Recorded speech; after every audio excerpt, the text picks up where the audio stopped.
No ID card no vote, এই ডাক প্রথম দিয়েছিলেন মমতা ব্যানার্জি। সেই থেকে 21শে জুলাই শহীদ দিবস পালন করে আসছেন তিনি। তার সৈনিক বিনোদ সোনকার 45 নম্বর ওয়ার্ডের INTTUCর সভাপতি মানব সেবায় নিয়োজিত রেখেছেন এই দিন। রাস্তায় নেমে দূর দূরান্ত থেকে আগত মানুষদের নিয়ে মমতা ব্যানার্জির বক্তব্য শুনলেন ও জল বাতাসা দিয়ে তৃষ্ণার্ত মানুষের পাশে দাঁড়ালেন। তবে এবার 45 নম্বর ওয়ার্ডের বিশেষ চমক ছিল। শহীদ দিবস উপলক্ষে ফরওয়ার্ড ব্লক বা CPM কর্মী উত্তর কলকাতা সাংসদের হাত ধরে যোগদান করেছিলেন। তারাও উপস্থিত ছিলেন তৃণমূল কংগ্রেসের সদস্য হয়ে। হরেশ মিশ্রা ও রাজীব রায়ের নেতৃত্বে কর্মসূচিটি সাফল্যতা পায়। উপস্থিত ছিলেন যোগদান করা নতুন 100 জন তৃণমূল কংগ্রেসের সৈনিকরাও।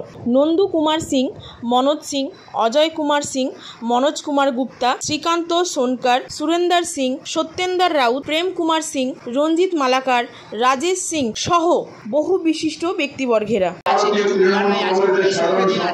যা তৃণমূল কর্মী সিপাহী মারা গেছে, তাই জন্য আজকে শহীদ মিনার ছিল, মমতা ব্যানার্জি ডাক আছে, তারপরে ওইটা আমরা পালন করছি। আর কিছু বলার নেই, আমরা যা আছি তৃণমূল কংগ্রেস এক যে সৈনিক আছে, অভিষেক ব্যানার্জি একটা সিপাহী কর্মীর মধ্যে আমরা কাজ করি ওয়ার্ড নাম্বার 45-এ। তারপরে 100 ছেলে জয়েন করেছেন তৃণমূল কংগ্রেস, উৎসাহ আছে। তারপরে উৎসাহ সঙ্গে সঙ্গে আজকে শোকে একটা দিন আছে। কেন শোকে দিন এরকম আছে কি যে তৃণমূল কংগ্রেসে যা পলিটিকে মারা গেছিল, সেই জন্য আজকে ওই শোক আমরা পালন করছি।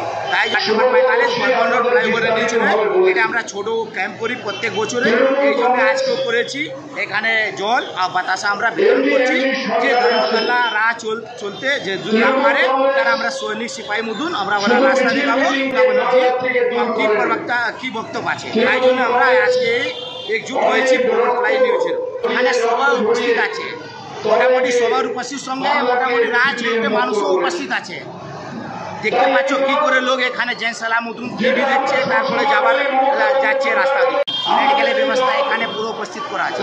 এখনো কেউ অসুস্থ হয়েছে না, সব ভালো করে যাচ্ছে। আমার নাম হচ্ছে বিনোদ সোনকার, INTTUC মারা গেছে।